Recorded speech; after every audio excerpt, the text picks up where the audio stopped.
So after the whole, journey came towards an end, and there's a lot of parts that occurred within a year and a half from the people in North Carolina. Everybody knew. I ended up finding out from child services to the chick who was her job. Everyone was getting paid. That was the craziest thing.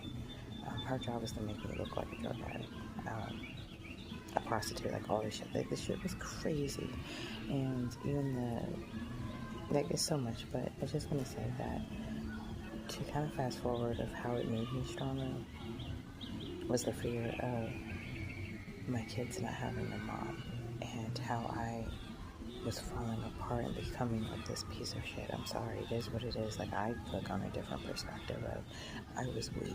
I allowed a person to break me. Stockholm Syndrome is real, tied in domestic violence, but with the scars to my tooth being chipped permanently due from that situation to the scars on my neck, and my healing journey from that of fear, it's just so much. But I got stronger because I no longer had to sacrifice myself for my well-being. And what do I mean by that is I kept trying to either commit suicide or run away or just move away so he wouldn't go back and kill my family and all this. And come to find out, they were a part of it. But I knew that then it was just going to be me. And it's my responsibility to pull myself out of it. And so I realized I couldn't even go to the police because at one point they were rerouting my calls.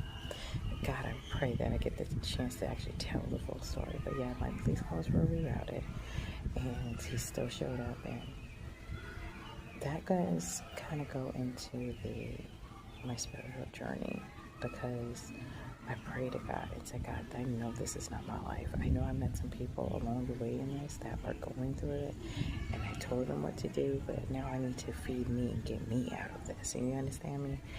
And it's simple. Once he took me out, it's called no looking back. No matter how much I saw this person's soul, my safety and my kids' safety was like the number one priority. So it made me stronger to know that I shall not tolerate any form of disrespect. We are not to justify a person's actions, words, their movements. Your self-love comes over anything. And if you feel like, oh my gosh, I'm going to forgive them, or they didn't mean, whatever the case may be, and you still tolerate it, you don't love yourself to live. Like, you are literally in a bad space, and that's